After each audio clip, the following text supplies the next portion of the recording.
I just found out yesterday, actually, that the ex-Binance CEO, CZ, I can never pronounce his actual name, CZ or CZ or whatever, he's out of prison. And he gave an interview to Altcoin Daily, which I watched in its entirety. In fact, I watched some parts of it multiple times because I got quite a fair bit from that interview. I highly recommend that you go watch that interview if you haven't. I'm going to talk about some of the key points that I took from that interview in a minute, but I just wanted to address the markets at the moment. Bro, some people got liquidated over the weekend. If you've been watching my videos, you would know that I am a very, very short-term bear.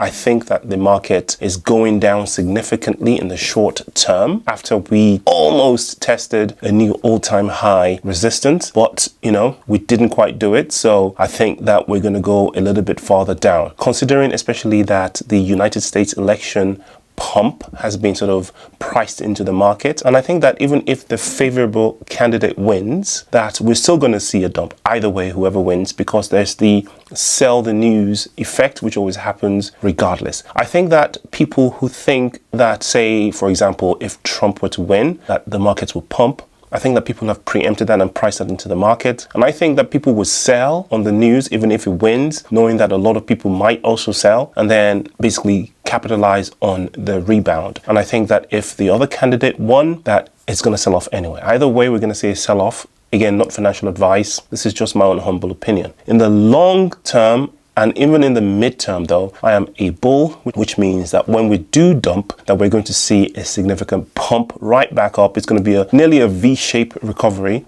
and we're going to see it then spiral into a proper bull run. Again, not financial advice. I'm just a YouTuber. Do your own research. Now, back to CZ of Binance, who spent 4 months in prison. I listened to the interview a few times. Again, I'm going to link the interview if you haven't already seen it. So basically, he was the first person in the history of the United States to actually do prison time for the charges that he was charged with. Okay, so he kind of illustrated, even though without saying it outright, that he was kind of made a scapegoat of, right? So even while he was in prison, a bank basically was guilty of the exact same thing. In that case, nobody was mentioned. No CEO was singled out, even though they probably had names and particular issues, documented. The bank was fined. Nobody went to jail. Nobody was mentioned. Everybody went back to work, right? One thing I liked about the interview is that he seemed to at least admit that he was wrong. He didn't try to play victim.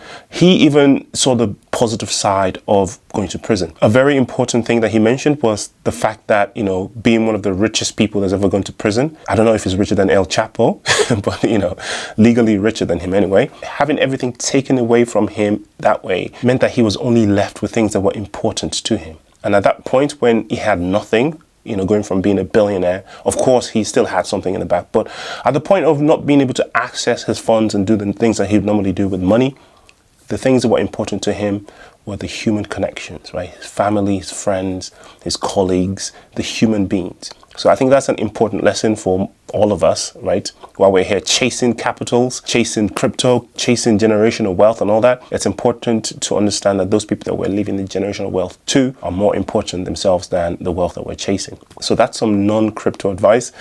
Value the people around you, right? Another thing that I took from that interview, of course, is that CZ is basically had a mindset shift.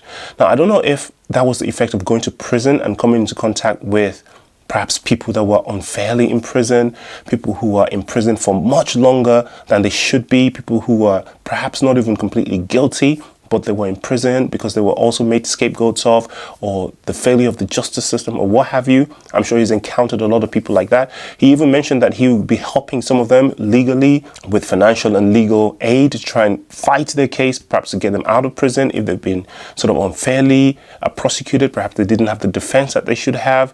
So I thought that was quite cool. Now, obviously, I'm not a big fan of criminals, and I think that if you do the crime, you should do the time. But also, the justice system really should be fair, right? And not sentencing people for crimes that they didn't commit, or giving unusually long terms to one set of people and not to everyone across the board based on, I don't know, financial status, class, etc. So that was interesting to hear. Another thing that was interesting to hear, which I took away actually, was the fact that CZ is now refocusing his attention on AI, right? So he's a crypto guy, obviously we know that, blockchain expert, but he mentioned that in the whole sort of crypto years, he hasn't had enough time as a CEO to apply that great mind of his to other sectors. And he is looking firmly at AI. And another thing that I took from it that I really, really enjoyed was the fact that he's focused on AI for doing good. So not AI for taking advantage of others or AI for getting ridiculously rich. He is focusing on AI for providing education to people who may not have access to education, delivering education to those corners of the world that, it's been difficult to reach, or the funds haven't been there,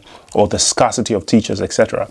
Now with artificial intelligence, we can spawn AI teachers of sorts, and we have unlimited supply once we do the first one. I used to make videos about AI and artificial intelligence and the future and stuff like that in a different channel which doesn't exist anymore. But he mentioned something here that I completely agree with. When it comes to AI and replacing the workforce, it takes hundreds of years to create the first AI intelligence, maybe thousands of years.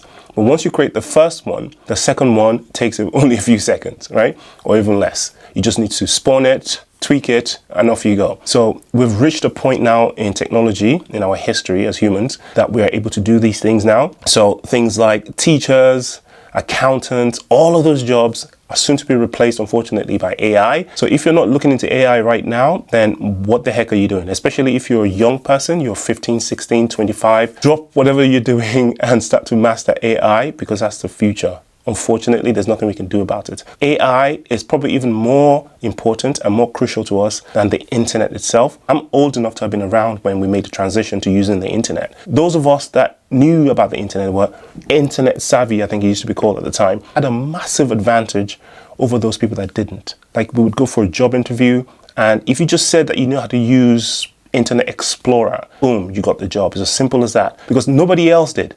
So if you can master AI as a young person now, you have a bright future ahead of you. So that's not financial advice, of course, but that is life advice. If you're older, like myself, then it's probably too late for you anyway. The final thing that he mentioned that I found quite interesting was the fact that he's not supporting any political candidate in this election. He thinks the whole thing has been priced in, and he kind of agrees with my point of view that whoever wins, the same thing roughly is going to happen. We're going to see a little bit of a dip, and then probably in the long term, we're going to see a massive pump, and it's going to be all golden. And I 100% agree with that. If you're a voter in the United States, I wish you the best. I hope the better candidate wins, whoever that is. For the rest of us, not financial advice, do your own research. I'll see you in the next one. Peace.